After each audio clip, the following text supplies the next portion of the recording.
Hello students, welcome to Mehta digital classes. Good morning बच्चों। Students, हम हमारा 6 क्लास का इतिहास का 6 चैप्टर पढ़ रहे थे, नए प्रश्न नए विचार। ठीक है, इस चैप्टर का हमने एक पार्ट कंप्लीट कर लिया था। वो जो हमारा फर्स्ट पार्ट था उसमें हमने क्या पढ़ा था, महात्मा बुद्ध के बारे में पढ़ लिया था, उपनिषदों के बारे में पढ़ा था। तो आज हम इस चैप्टर का न्यू टॉपिक स्टार्ट कर रहे हैं, ठीक है, जिसमें हम जैन धर्म के बारे में पढ़ेंगे। Okay students, let's start the topic. व्याकरण विद पाणिनि। इस युग में कुछ अन्य विद्वान भी खोज कर रहे थे। उन्हीं प्रसिद्ध विद्वानों में से एक पाणिनि, जिन्होंने संस्कृत भाषा के व्याकरण की रचना की। व्याकरणविद माना जाता है इन्हें, किन्हें, पाणिनि को। ठीक है, इन्होंने संस्कृत भाषा के व्याकरण की रचना की। उन्होंने स्वरों तथा व्यंजनों के एक विशेष क्रम में रखकर उनके आधार पर सूत्रों की रचना की। ये सूत्र बीज गणित के सूत्रों से काफ़ी मिलते जुलते हैं। इसका प्रयोग कर उन्होंने संस्कृत भाषा के प्रयोगों के नियम लघु सूत्रों लगभग 3000 के रूप में लिखे। ठीक है, इन्होंने जो संस्कृत भाषा में व्याकरण की रचना की, उसमें स्वर और व्यंजनों को एक ऐसे विशेष क्रम में रखा, फिर कुछ सूत्रों की रचना की। और ये जो सूत्र है बीजगणित के सूत्रों से काफ़ी मिलते जुलते माने जाते हैं। ठीक है, अब नेक्स्ट है हमारा टॉपिक जैन धर्म। जैन धर्म इस युग में अर्थात लगभग 2500 वर्ष पूर्व जैन धर्म के 24वें तथा अंतिम तीर्थंकर वर्धमान महावीर ने भी अपने विचारों का प्रसार किया। तो ये जैन धर्म के 24वें तथा अंतिम तीर्थंकर थे। कौन? वर्धमान महावीर। वे वज्जी संघ के लिच्छवी कुल के एक क्षत्रिय राजकुमार थे। ठीक है, कहाँ के थे? वज्जी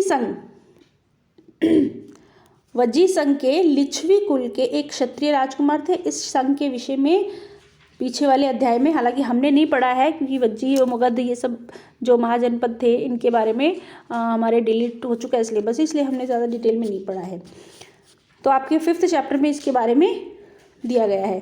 30 वर्ष की आयु में उन्होंने क्या किया? घर छोड़ दिया और जंगल में रहने लग गए। 12 वर्ष तक उन्होंने कठिन एकाकी जीवन किया। इसके बाद उन्हें ज्ञान की प्राप्ति हुई। उनकी शिक्षा कैसी थी? सरल थी। सत्य जानने की इच्छा रखने वाले प्रत्येक स्त्री व पुरुष को अपना घर छोड़ देना चाहिए, ये उनका ऐसा मानना था। उन्हें अहिंसा के नियमों का कड़ाई से पालन करना चाहिए, अर्थात किसी भी जीव को ना तो कष्ट देना चाहिए और ना ही उसकी हत्या करनी चाहिए। मतलब जैसे गौतम बुद्धा थे उसी तरह से कुछ इनके भी विचार थे। महावीर का कहना था कि सभी जीव कैसे हैं, जीना चाहते हैं और सभी के लिए जीवन प्रिय है। मतलब सभी जीव जो है, छोटे मोटे जंतु हो गए, कीड़े मकोड़े हो गए या बड़े जीव है, कोई भी है, सब क्या करते हैं? जीना चाहते हैं। इसलिए सबके लिए, सबको अपना जीवन क्या होता है? प्रिय होता है। महावीर ने अपनी शिक्षा प्राकृत में दी। प्राकृत भाषा में उन्होंने अपनी शिक्षा दी। यही कारण है कि साधारण जन भी उनके तथा उनके अनुयायियों की शिक्षाओं को समझ सके। मतलब प्राकृत भाषा काफ़ी सरल थी, क्योंकि उस समय संस्कृत जो भाषा प्रचलित थी वो आम लोगों की समझ में नहीं आती थी। इसलिए प्राकृत भाषा जो थी बहुत सरल भाषा मानी जाती थी, तो ताकि साधारण जन भी इस भाषा को समझ सके, इसलिए उन्होंने अपने उपदेश इसी भाषा में दिए। और उनके जो अनुयायी थे उन्होंने भी शिक्षा जो दी थी, उपदेश जो दिए थे वो भी इसी भाषा में दिए थे। देश के अलग अलग हिस्सों में प्राकृत के अलग अलग रूप प्रचलित थे। प्रचलन के क्षेत्र के आधार पर ही उनके अलग अलग नाम थे। जैसे कि मगध जो है, मगध में बोली जाने वाली प्राकृत क्या कहलाती थी? मागधी कहलाती थी। मतलब जो मगध में बोली जाती थी उस प्राकृत को मागधी भाषा कहा जाता था। जैन नाम से जाने गए महावीर के अनुयायियों को भोजन के लिए भिक्षा मांगकर सादा जीवन बिताना होता था। उन्हें पूरी तरह से ईमानदार होना पड़ता था और चोरी ना करने की उन्हें सख्त हिदायत थी। मतलब सिर्फ भिक्षा या भीख मांगकर ही भोजन खाना मतलब अलाउ था उनको एक तरह से। उन्हें ब्रह्मचर्य का पालन करना होता था। पुरुषों को वस्त्रों सहित सब कुछ त्याग देना पड़ता था। जैन एक बार देख लेते हैं। जो जैन शब्द है जिन शब्द से निकला है, जिसका अर्थ होता है विजेता। ठीक है, जैन जो शब्द है जिन शब्द से निकला है। जिन का क्या अर्थ होता है? विजेता। महावीर के लिए जिन शब्द का प्रयोग क्यों हुआ? ये एक प्रश्न है आपके इसमें बुक में जो पूछा गया है। अधिकांश व्यक्तियों के लिए ऐसे कड़े नियमों का पालन करना बहुत कठिन था। फिर भी हजारों व्यक्तियों ने इस नई जीवन शैली को जानने और सीखने के लिए अपने घरों को छोड़ दिया। कई अपने घरों पर ही रहे और भिक्खु भिक्खुनी बनकर लोगों को भोजन प्रदान कर उनकी सहायता करते रहे। मतलब कुछ लोगों ने ये जो रूल्स थे, इनके नियम थे, वो फॉलो किए, कैसे, घर पे रहकर भी किए, और कुछ लोगों ने अपना घर बार भी त्याग दिया था। मुख्य व्यापारियों ने जैन धर्म का समर्थन किया। किसानों के लिए इस नियमों का पालन करना अत्यंत कठिन था, क्योंकि फसल की रक्षा के लिए उन्हें कीड़े मकोड़ों को मारना पड़ता था, क्योंकि इन्होंने कहा था कि जीव हत्या बहुत बड़ा पाप है, लेकिन किसानों को अपनी फसल की रक्षा के लिए ये सब करना होता था। बाद में सदियों में जैन धर्म उत्तर भारत के कई हिस्सों के साथ साथ गुजरात, तमिलनाडु और कर्नाटक में भी फैल गया। महावीर तथा उनके अनुयायियों की शिक्षाएं कई शताब्दियों तक मौखिक रूप में रही। वर्तमान रूप में जैन धर्म की शिक्षाएं लगभग 1500 वर्ष पूर्व गुजरात में वल्लभी नामक स्थान पर लिखी गई थी। ठीक है, तो पहले तो सिर्फ मौखिक रूप में शिक्षा देते थे, लेकिन वर्तमान में जैन धर्म की जो शिक्षाएं हैं 1500 वर्ष पूर्व गुजरात में वल्लभी नामक स्थान पर लिखी गई थी। संघ, महावीर तथा बुद्ध दोनों का ही मानना था कि घर का त्याग करने पर ही सच्चे ज्ञान की प्राप्ति हो सकती है, क्योंकि जब तक इंसान घर में रहता है, मोह माया में, बंधनों में, सब में, लालच में, इच्छाओं में, लिप्सा में संलग्न रहता है। ठीक है, हर चीज़ की इच्छा होती है, लालसा होती है, लालच होता है।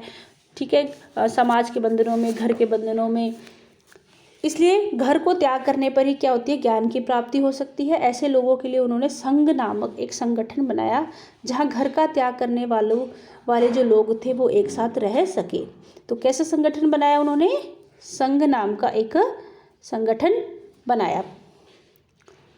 संघ में रहने वाले बौद्ध भिक्षुओं के लिए बनाए गए नियम विनय पिटक नामक ग्रंथ में मिलते हैं। ठीक है, बौद्ध भिक्षुओं के लिए जो नियम बनाए गए ना, वो किस ग्रंथ में लिखे हुए मिले हैं? विनय पिटक, ये ग्रंथ का नाम है। विनय पिटक से हमें पता चलता है कि संघ में पुरुषों और स्त्रियों के रहने की अलग अलग व्यवस्था थी। सभी व्यक्ति संघ में प्रवेश ले सकते थे, मतलब पुरुष हो या स्त्री हो, जो अपने घर को त्याग दिया जिसने, वो इसमें प्रवेश ले सकता था। सभी व्यक्ति संघ में प्रवेश ले सकते थे। हालांकि संघ में प्रवेश के लिए बच्चों को अपने माता पिता से, दासों को अपने स्वामी से, राजा के यहाँ काम करने वाले लोगों को राजा से तथा कर्जदारों को अपने देनदारों से अनुमति लेनी होती थी। एक स्त्री को इसके लिए अपने पति से अनुमति लेनी होती थी। ठीक है, मतलब जो बच्चे, मान लो बच्चे यदि त्याग करके आना चाहे तो उन्हें अनुमति लेनी होती थी। किससे?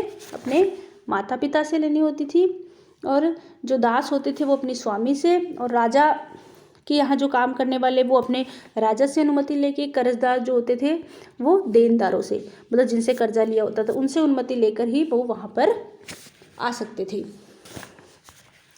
और एक स्त्री को अपने पति से अनुमति लेनी होती थी। संघ में प्रवेश लेने वाले स्त्री पुरुष का जीवन जो होता था बहुत सादा होता था, मतलब सादा जीवन जीते थे, क्योंकि हर तरह की सुख सुविधाओं को छोड़कर ही तो आते हैं वो घर से, इसलिए सादा जीवन जीते थे। वे अपना अधिकांश समय ध्यान में बिताते थे और दिन के एक निश्चित समय में शहरों तथा गांवों में जाकर भिक्षा मांगते थे। यही कारण है कि उन्हें भिक्षु तथा भिक्षुणी, साधु, भिखारी के रूप के लिए प्राकृत शब्द जो इस्तेमाल किए गए हैं भिक्खु भिक्खुनी कहा गया। वे आम लोगों को शिक्षा देते और साथ ही एक दूसरे की सहायता भी करते थे। ठीक है, किसी तरह की आपसी लड़ाई का निपटारा करने के लिए वे प्राय बैठकें भी किया करते थे। संघ में प्रवेश लेने वालों में ब्राह्मण, क्षत्रिय, व्यापारी, मजदूर, नाई, गणिकाएं तथा दास, ये सब वर्ग शामिल थे। इनमें से कई लोगों ने बुद्ध की शिक्षाओं के विषय में लिखा तथा कुछ लोगों ने संघ में अपने जीवन के विषय में सुंदर कविताओं की रचना भी की। ठीक है, तो ये हमने पढ़ा है किनके बारे में? जैन धर्म के बारे में। ठीक है, तो ये चैप्टर आज हम इतना ही पढ़ने वाले हैं। नेक्स्ट वीडियो में हम इसका बाकी का जो पार्ट है, थोड़ा सा ही पार्ट इसका रिमेनिंग रह गया आपका, वो हम नेक्स्ट क्लास में कंप्लीट करेंगे। ठीक है ना, उसके बाद इसके जो कुछ क्वेश्चंस हैं बचे हुए वो कंप्लीट कर लेंगे, तो चैप्टर आपका कंप्लीट हो जाएगा। देन हम नेक्स्ट 7 चैप्टर इसका स्टार्ट करेंगे। ठीक है। और जब भी ये आप वीडियो देखो तो आपके पास जो बुक है वो उसको अपने पास में ज़रूर रखो बच्चे, क्योंकि बुक रखोगे तो ज़्यादा अच्छे से आपको जल्दी समझ में आ जाएगा। ठीक है ना, बुक रखो और वो चैप्टर ओपन करके रखो जिसका वीडियो है। तो उसके साथ साथ आप बुक को भी अपने सामने खोल के रखोगे तो इजीली आपको समझ में आता रहेगा। ठीक है, okay students, thank you, have a nice day.